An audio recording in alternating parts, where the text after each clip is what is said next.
Bien, pues muy buenas tardes a todos los que nos acompañan para esta lección divina. Vamos a participar de la misa dominical, de la lectura del Evangelio, que corresponde al tercer domingo del tiempo de Pascua.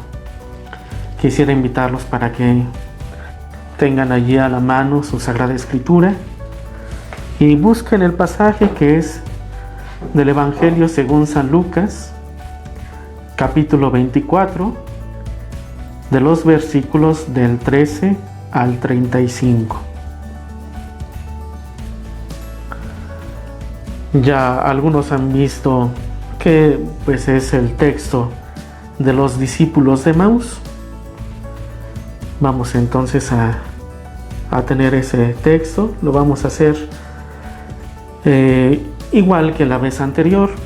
Primero comenzamos con una oración. Después Toño, a quien ya varios de ustedes conocen, de aquí de la comunidad parroquial, va a leer el texto del Evangelio. Después paso a una explicación breve de algunos fragmentos, de algunos elementos y aspectos importantes de acuerdo al evangelista que nos ayuden a profundizar en lo que desea transmitir.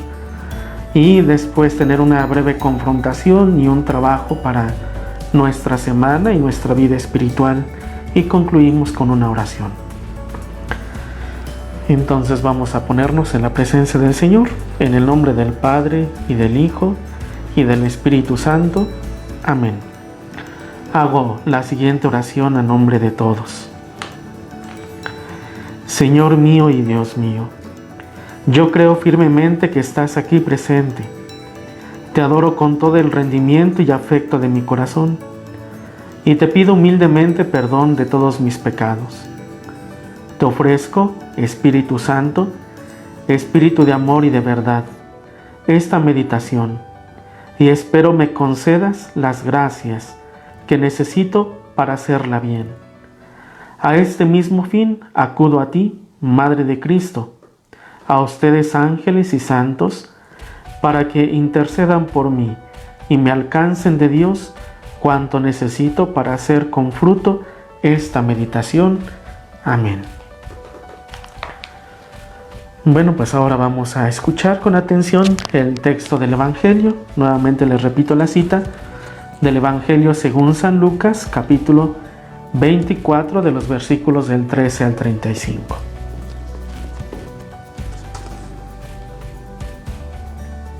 Del Santo Evangelio según San Lucas.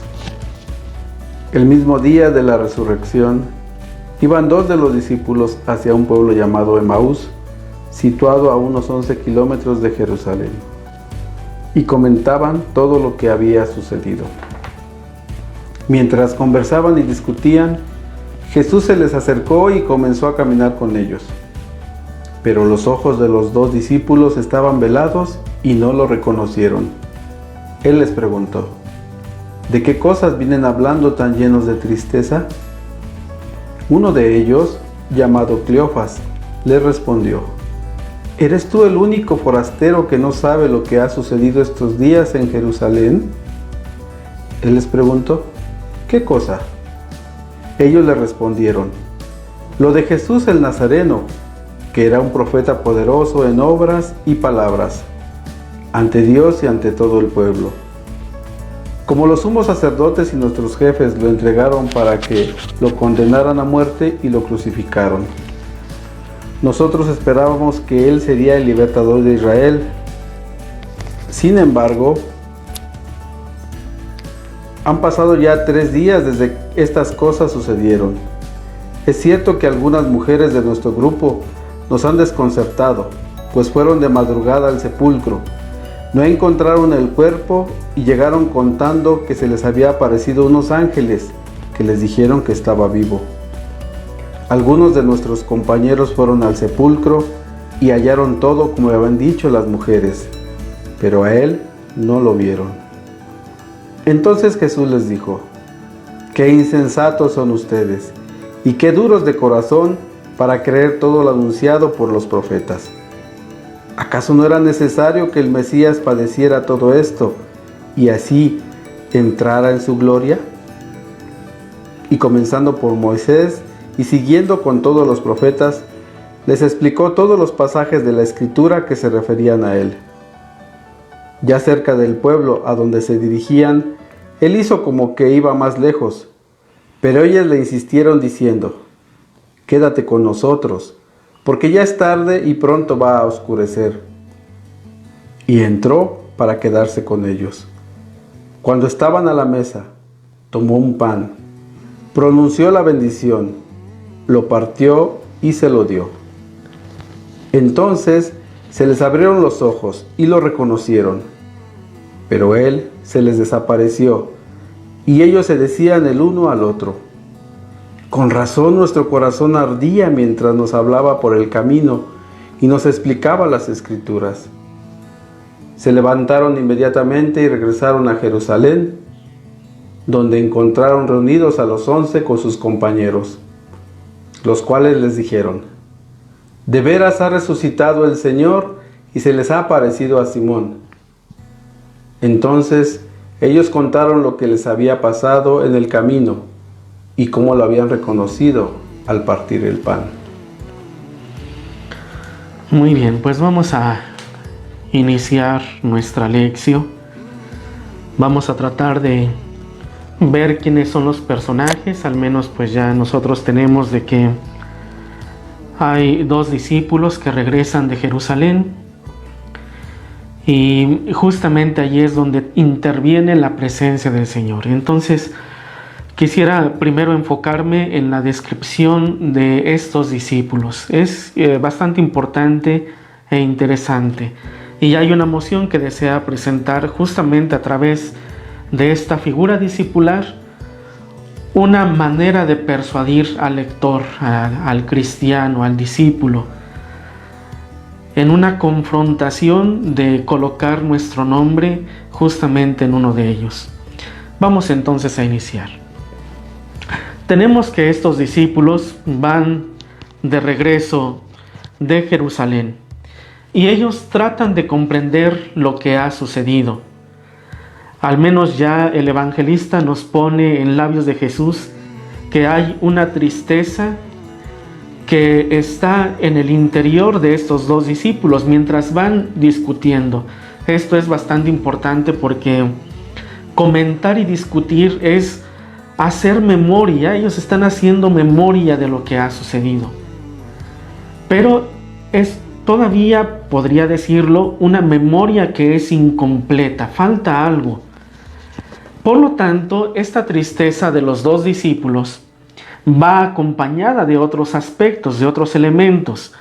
Podemos ver que hay una desilusión, que hay un desánimo, hay una fatiga, como también hay una molestia. ¿Cómo lo vamos a ver esto? Si ustedes se dan cuenta, cuando Jesús se acerca y les pregunta de qué cosas vienen hablando tan llenos de tristeza, Cleofás es uno de los que va a responder diciendo: ¿eres tú el único forastero que no sabe lo que ha sucedido estos días en Jerusalén? Si ustedes se dan cuenta, no hay una parte, podría decir, amable en la respuesta de Cleofás, sino más bien hay una molestia. ¿Cómo puede ser posible que tú no estés enterado de algo que sucedió en Jerusalén? ¿Cómo puede ser posible que no estés enterado? Allí es donde se manifiesta esta molestia y está la fatiga por comprender lo que ha sucedido. Y entonces nuevamente Jesús interpela a los discípulos y les pregunta: ¿qué cosa? ¿Qué sucedió? Y entonces fíjense que viene una parte en este fragmento del Evangelio que es bastante importante, porque imagínense, al menos en el anuncio de los primeros cristianos, y lo vamos a encontrar justamente en el libro de los Hechos de los Apóstoles, que tengo entendido que la comunidad pues lo está reflexionando junto con nuestro párroco, el Padre Jesús. Pero uno de los elementos importantes que va a figurar desde el capítulo 2, una vez que viene la efusión del Espíritu Santo, es el anuncio de la pasión, muerte y resurrección de Jesús. Y a esto es lo que se le conoce como el querigma, que se puede resumir de una forma muy sencilla: Jesús, que ha muerto, ha resucitado. Y entonces fíjense, ya tenemos una parte querigmática en la respuesta de Cleofás, ¿no? Dice: lo de Jesús el Nazareno, que era un profeta poderoso en obras y palabras ante Dios y ante todo el pueblo, cómo los sumos sacerdotes y nuestros jefes lo entregaron para que lo condenaran a muerte y lo crucificaron. Y aquí es donde viene, fíjense, una esperanza crucificada y sepultada, ¿no? Porque dice: nosotros esperábamos que Él sería el libertador de Israel, y sin embargo han pasado ya 3 días desde que estas cosas sucedieron. Si nosotros nos damos cuenta, ellos están haciendo memoria. Fíjense, quisiera, ustedes discúlpenme, pero quisiera traer un elemento que no tiene que pasar de una forma superficial. Los discípulos van de camino, y esto no es novedoso. Para el evangelista Lucas, en el 9, versículo 51, se inicia un camino con Jesús. Justamente la expresión de Lucas es bastante interesante, porque él dice que Jesús endureció su rostro, puso su rostro firme, ¿no? Sería la otra traducción, que viene traducido en los textos litúrgicos como tomó la firme determinación, la firme decisión. Entonces, a partir de ese capítulo 9, versículo 51, Jesús comienza a subir a Jerusalén. Quien se ha dedicado al estudio de Lucas sabe justamente que este ir subiendo evoca, por una parte, ir develando, se va develando el rostro de quién es Dios, pero también se va mostrando la característica discipular. Es decir, se va avanzando en un progreso, en un conocimiento de Dios que va a tener su culmen, podríamos ponerlo así, en el capítulo 15, donde están ubicadas las parábolas de la misericordia, y justamente viene en ese mismo ascenso lo que Jesús va pidiendo a los discípulos. Me parece que esto es importante porque ahora, en este camino discipular, Jesús va haciendo memoria con ellos. Ellos hicieron memoria, donde justamente recordemos que están los 3 anuncios de la pasión, con 3 incomprensiones, ¿no? Los evangelios sinópticos han puesto esto de una forma antitética, ¿no? Jesús que anuncia lo que va a suceder con él en Jerusalén. Miren que el Hijo del Hombre va a sufrir, será entregado por los sumos sacerdotes y los ancianos, morirá, pero al tercer día resucitará.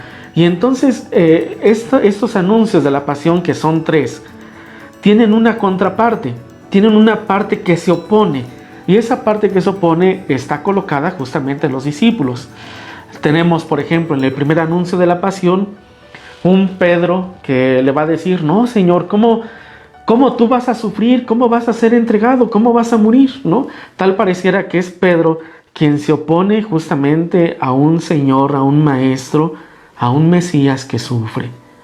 Por eso hay que recordar que ese primer anuncio de la pasión sucede cuando Él pregunta: ¿quién dice la gente que soy yo? ¿Y ustedes qué dicen? ¿Quién dicen que soy yo? Jesús justamente va a completar ante la respuesta de Pedro, que va a decir: tú eres el Mesías, el Hijo de Dios, o tú eres el Mesías, el Cristo.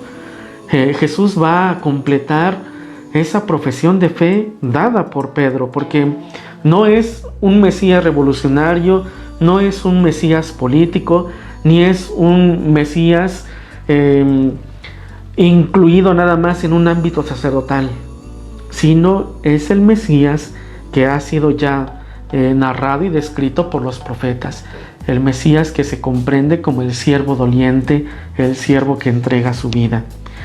Tenemos el otro segundo anuncio de la pasión, donde se supone que los discípulos van caminando, van discutiendo entre sí quién es el más importante. Y entonces justamente esto viene en un momento, en una circunstancia donde Jesús ha dicho: miren que el Hijo del Hombre va a sufrir, será entregado, morirá y al tercer día resucitará. ¿Y qué es lo que se opone? Se opone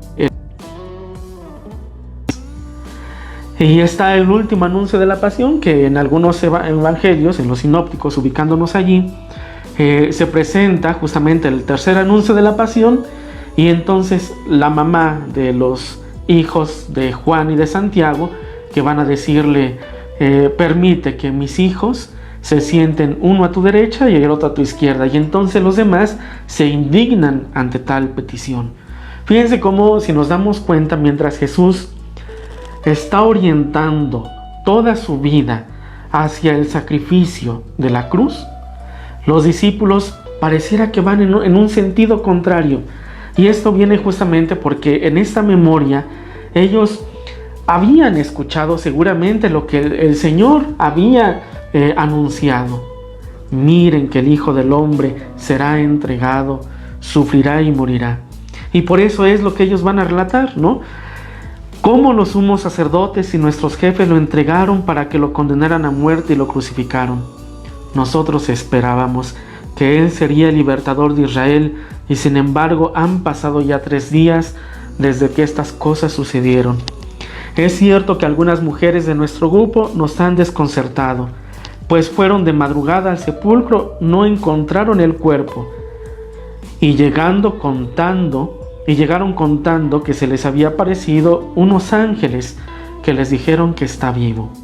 Algunos de nuestros compañeros fueron al sepulcro y hallaron todo lo que habían dicho las mujeres, pero a él no lo vieron. Entonces ya aquí se nos presenta, fíjense, están todos los elementos del anuncio querigmático, están todos los aspectos: el anuncio de la pasión, el anuncio de su muerte y el anuncio de la resurrección. Pero les está haciendo falta algo. ¿Qué les está haciendo falta? La experiencia misma de Cristo crucificado y resucitado. Y entonces viene ahora un segundo movimiento, y ese segundo movimiento se presenta en la figura de Cristo, en la persona de Cristo. Porque, fíjense, Jesús no es indiferente ante la tristeza de estos 2 discípulos.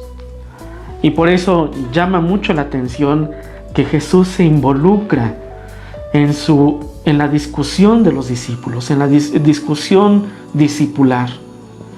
Me llama mucho la atención esos aspectos, porque a partir de esa forma de entrometerse de parte de Jesús, comienza a abrirles el entendimiento. ¿Y cómo lo vamos a encontrar? Justamente ahora en Jesús, que les ayuda a hacer memoria para ir desde el corazón de la Sagrada Escritura. Y por eso va a la Torá, los profetas, y hay algún biblista francés quien justamente dice que son la Torá, los profetas y los salmos, a partir de allí que les comienza a mostrar y a interpretar lo que se había dicho de Jesús, y que va a ayudar a ir abriendo el entendimiento a estos 2 discípulos. Quisiera concentrarme en este aspecto, en un punto que es importante. Jesús les explica las Escrituras, y explicar las Escrituras significa formar desde el interior. Formar que implica plasmar, modelar. Hay un comentario que vi a este propósito al preparar esta lección divina con mucho aprecio para ustedes, que me llama mucho la atención y es bellísimo, porque dice el autor: Lucas no nos transmite la explicación. Hubiera sido bellísimo escuchar la sabia lección que Jesús les da a estos 2 discípulos. ¿Y qué es lo que vamos a tener en lugar de esta explicación? En su lugar tenemos un silencio. Y esto me llama mucho la atención porque viene podríamos decir, una parte conclusiva de esto. ¿Qué podemos decir con que hay un silencio? No está la explicación. Nada más nos dice el evangelista, y desde Moisés y los profetas comenzó a explicarles la escritura. Y entonces tenemos que, como un elemento conclusivo de este aspecto, es que quizás el evangelista nos sugiere a nosotros como discípulos que la inteligencia de las escrituras exige una escucha personal. Por eso son elementos que los vamos a ir teniendo. ¿Cómo los vamos a ir reteniendo? Primero, son 2 discípulos. De uno de ellos se nos dice el nombre. Uno se llama Cleofás y el otro no nos dice. Segundo aspecto, hay un silencio cuando Jesús explica las escrituras. El silencio se interpreta como que Lucas no nos transmite esa explicación. Tal pareciera que entonces está la escucha personal. Y entonces pasamos a otro aspecto, que es Jesús que hace el ademán de que va a ir hacia otro lado, y entonces viene la súplica de estos 2 discípulos. Quédate con nosotros, Señor, porque ya es tarde y pronto va a oscurecer. Hay que recordar, y esto recuerden que evoca a un elemento y a un aspecto muy querido en la Sagrada Escritura, como es la hospitalidad. Dejar entrar a una persona a la casa, más aún comer con alguien en la cultura judía, significa ya establecer lazos de intimidad. Es establecer un conocimiento con el otro. Y entonces fíjense, Jesús entra en la casa con ellos y tengan esta expresión que es sumamente bellísima. Una es la de quédate con nosotros, Señor, y la segunda es y entró para quedarse con ellos. Entró para quedarse con ellos. ¿Cómo se va a presentar esto? Y viene esta parte que es, yo lo he visto, es mi humilde interpretación, se interpreta como una parte nuclear y esencial de este texto bíblico. ¿En qué sentido? Vean la expresión, y ahorita se los voy a comentar. Dice, cuando estaban a la mesa, tomó un pan, pronunció la bendición, lo partió y se lo dio. Entonces se les abrieron los ojos y lo reconocieron, pero él se les desapareció. Yo lo veo y lo comprendo como una parte central por lo siguiente. Fíjense, en el camino Jesús está presente, pero ¿qué pasó? Ellos van caminando, pero no lo reconocieron los discípulos. Y ahora, reconociendo quién es el huésped, el peregrino, Jesús desaparece. Otra vez vuelvo a repetir la idea. En el camino Jesús está presente, pero no es reconocido. Y ahora reconocido, desaparece. Y esto, por eso les decía que para mí es nuclear, es central, porque entonces está evocando a otra forma de su presencia. Y eso es la Eucaristía. Y viene ahora una nueva forma de comprender la realidad. Fíjense, Jesús crucificado camina con ellos, que es el resucitado, y ahora la realidad tiene otro sentido, tiene otra visión. Hay una nueva comprensión de lo que ha sucedido. Y entonces viene esta expresión que nos transmite el evangelista, que dice, con razón nuestro corazón ardía mientras nos hablaba por el camino y nos explicaba las escrituras. Y esta expresión arder, otra vez nos enfoca en este hacer memoria, y por eso arde el corazón, arde. Recuerden que el corazón habla en el ámbito antropológico, ¿no? de la cultura judía. El corazón representa la sede de los sentimientos, la sede donde se toman las principales decisiones. Y entonces, con razón, nuestro corazón ardía. ¿Por qué? Porque se estaba haciendo memoria. de cómo se estaba gestando el cumplimiento en la persona de Cristo. Y por otra parte, evoca a una urgencia de compartirlo. Y entonces fíjense cómo nos lleva toda esta lectura, nos lleva a un pequeño ciclo. Fíjense, la palabra recibida de parte de Jesús, que es escuchada, interiorizada en el discípulo y es vivida en la Eucaristía, nos llama a transmitirla. Fíjense, son como 4 momentos. La palabra recibida, escuchada, vivida, que necesita ser transmitida. Y no hablo de esta necesidad como de un deber, ¿no? De un deber autoritario, de un deber a lo mejor hasta ciego, ¿no? Sino de una comprensión cíclica de esa palabra recibida con amor. La palabra recibida con amor necesariamente requiere de sus cauces, requiere de aquellos medios para poder compartirla con el otro.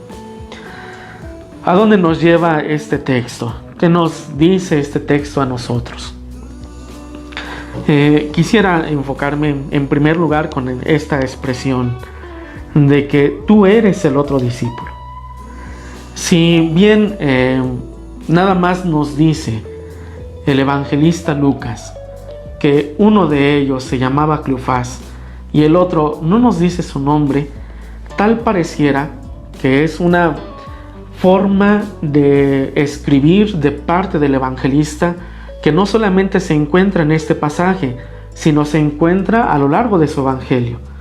Por ejemplo, ustedes recordarán la parábola de Lázaro y el rico.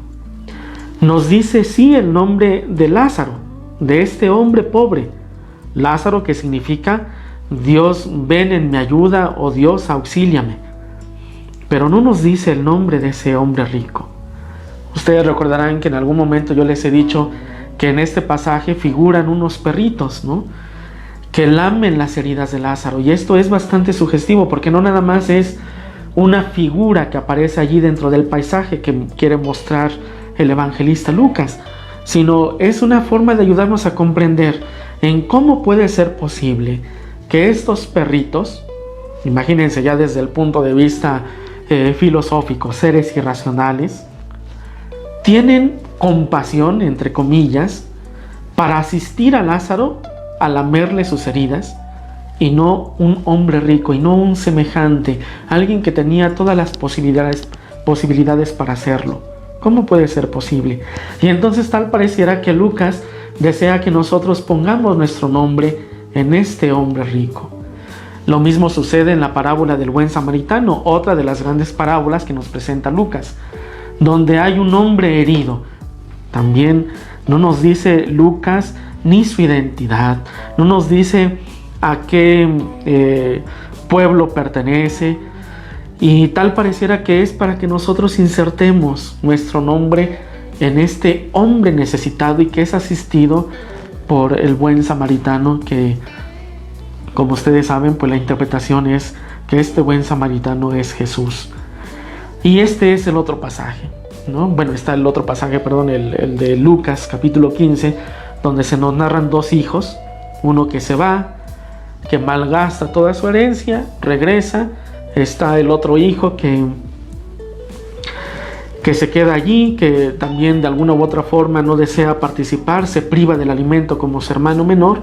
Y entonces pues hay está este biblista francés que dice, ¿no?, tal pareciera que Lucas no concluye esta parábola. ¿Por qué no concluye esa parábola?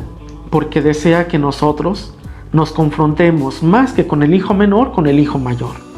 Es decir, que nosotros concluyamos la parábola, porque tantas veces suele pasar que nosotros, ya desde un ámbito eclesial comunitario, nos asociamos más con el hijo mayor, ¿no? Nos convertimos en jueces de los demás, y entonces tal pareciera que Lucas nos está confrontando con el hijo mayor. Concluye esta parábola: ¿vas a permanecer fuera de la casa por tu hermano que ha regresado, o vas a entrar? Y entonces, dentro de todo ese largo elenco, se presenta esta forma de que nosotros incrustemos nuestro nombre en ese discípulo anónimo. El segundo aspecto al que nos invita entonces este pasaje evangélico es preguntarnos: ¿y yo cómo me encuentro? Estamos viviendo pues un acontecimiento histórico mundial que sin duda tendrá su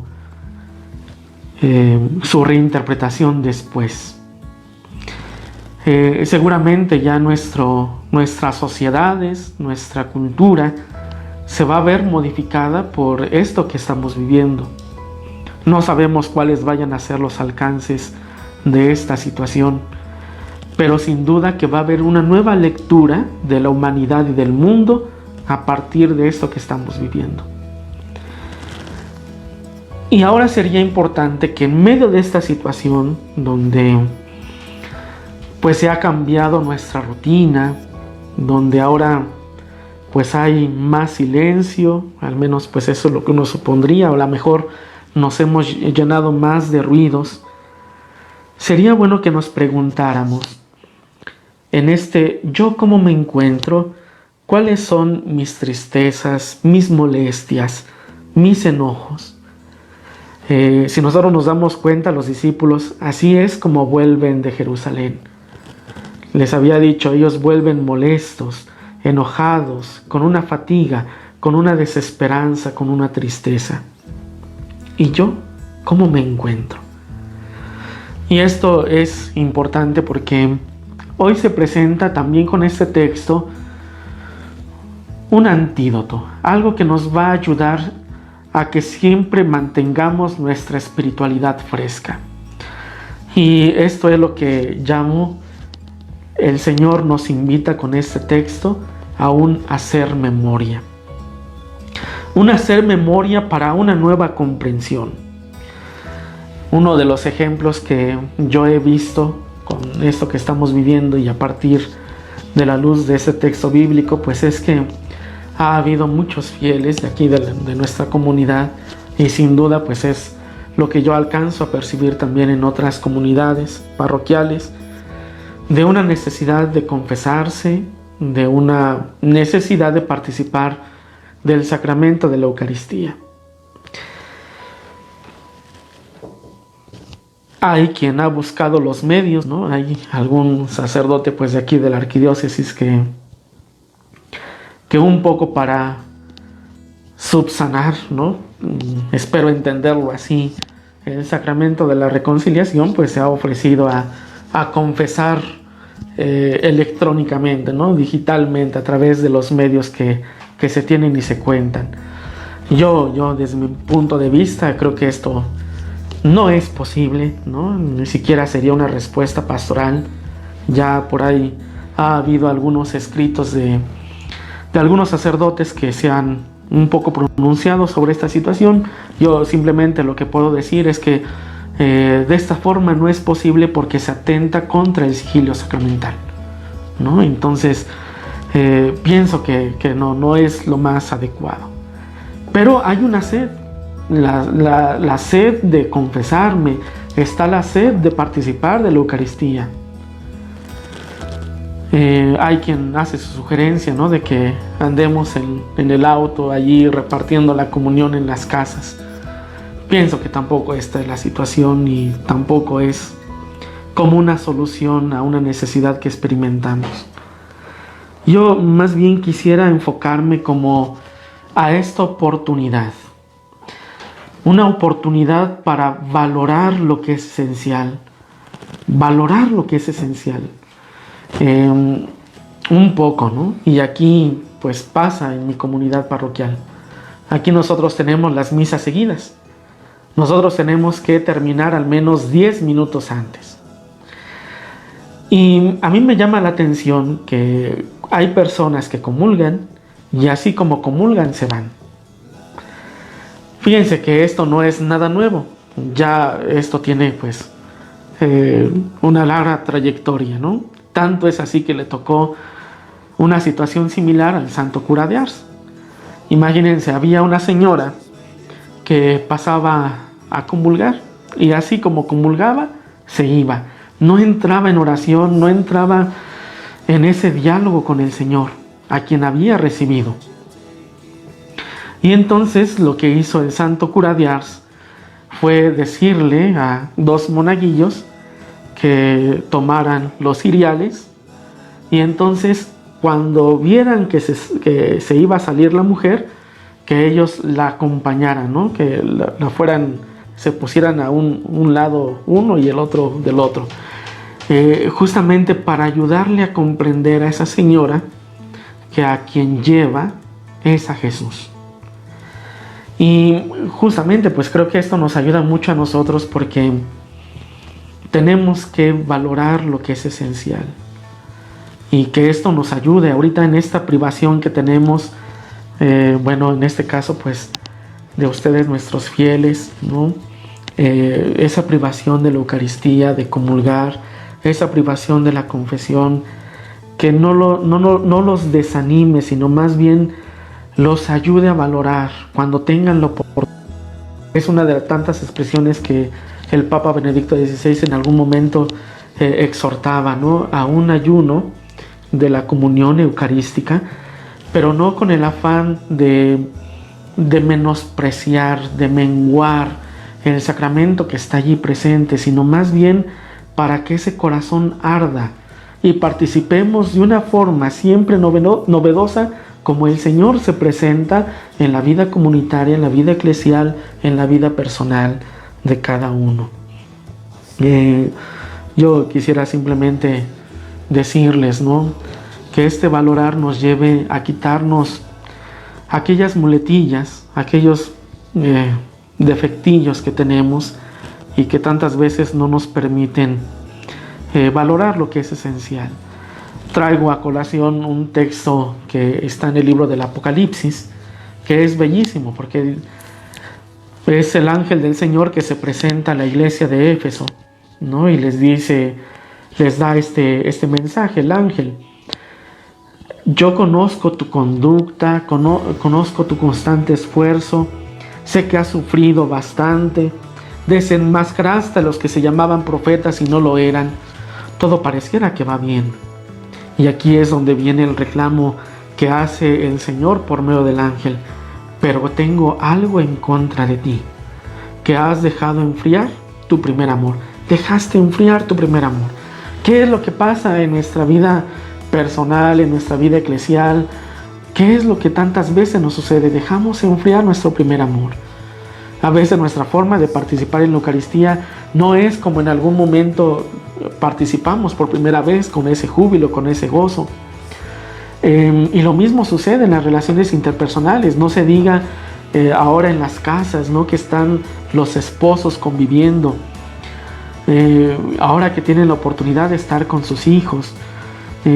Imagínense aquel momento de que contrajeron matrimonio, aquel momento que se unieron o que se conocieron, pues sin duda fue un acontecimiento que marcó sus vidas.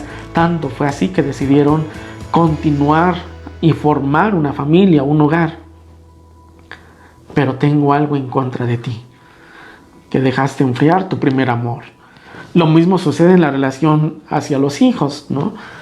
Cuando seguramente se dio el nacimiento de alguno de ellos, pues ustedes hicieron una alabanza, una oración por el don de la vida que está allí presente. ¿Y después qué pasa? Después pasa que nos vamos por lo superficial, dejando lo esencial. Y otra vez se nos vuelve a repetir aquellas palabras: pero tengo algo en contra de ti, que dejaste enfriar tu primer amor. Paso a un tercer momento, que es: tú te haces discípulo misionero, ¿no?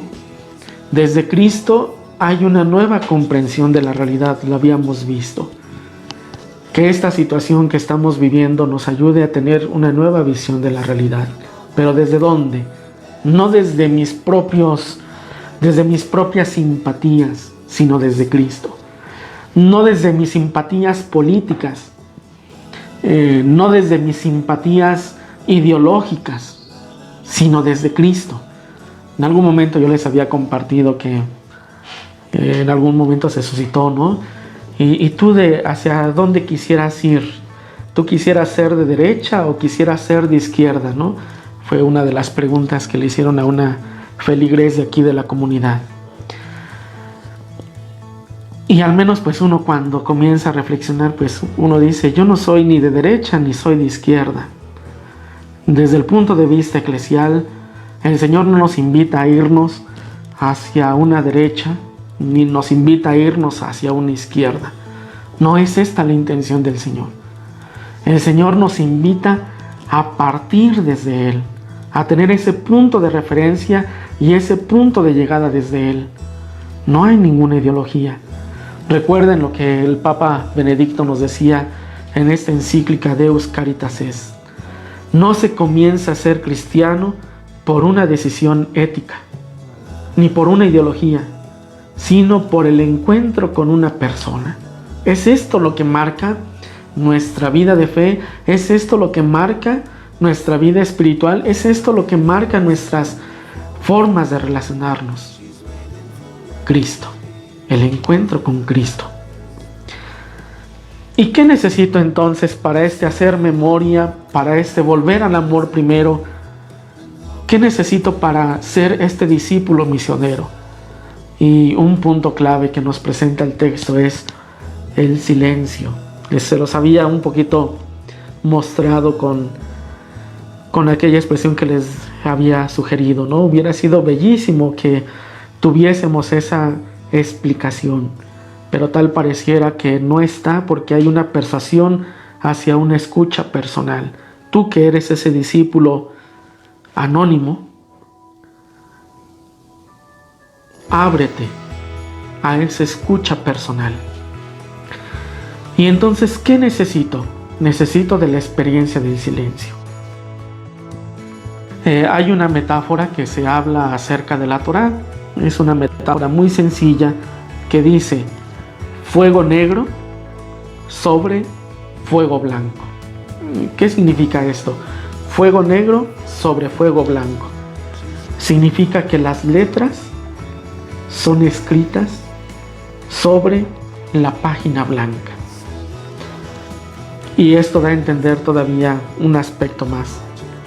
La palabra no es superada por el silencio. La palabra necesita del silencio y el silencio necesita de la palabra para entrar en ese diálogo. Me parece que esto es importante, pues yo sé que los medios de comunicación nos ayudan para tener este tipo de encuentro, pero también pueden suscitar muchos ruidos y pueden ir generando hábitos, una cierta adicción. Ya a través de las neurociencias y la neuropsicología, pues se ha visto que también hay una plasticidad del cerebro que se va moldeando de acuerdo a las nuevas exigencias como estas.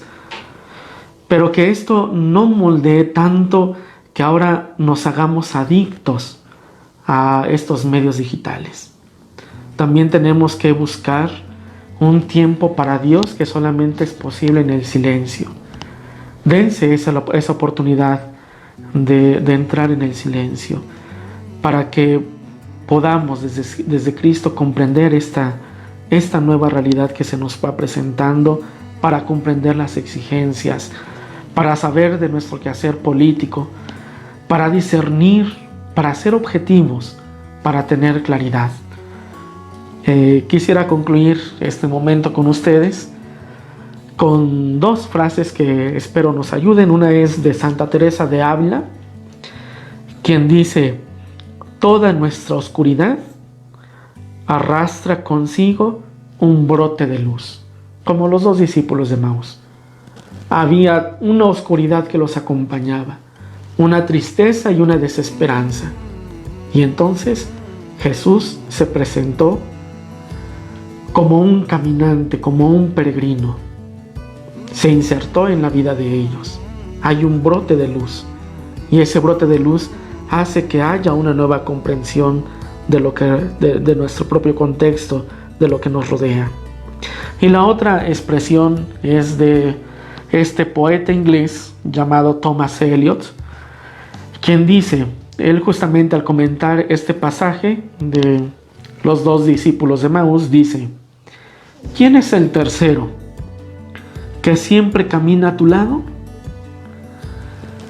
Si cuento, solo estamos tú y yo.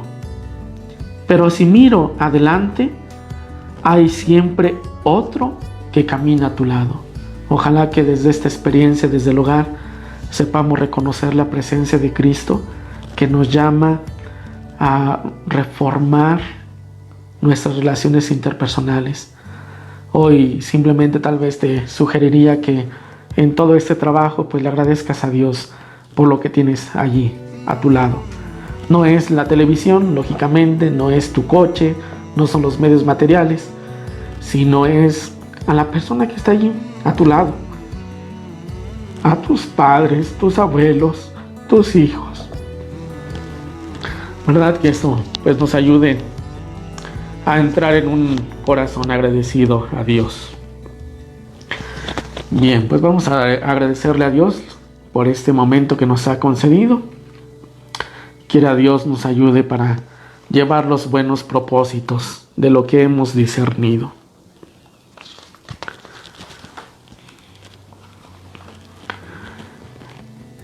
Te doy gracias, Dios mío, por los buenos pensamientos y afectos que me has comunicado en esta meditación.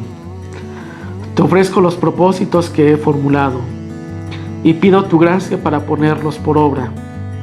A este mismo fin te suplico a ti, María, Madre de la Iglesia, a ustedes, ángeles y santos de mi devoción, que intercedan por mí para que seamos buenos operarios de la viña del Señor. Así sea. Que tengan una buena tarde, buen trabajo y que el Señor bendiga estos propósitos.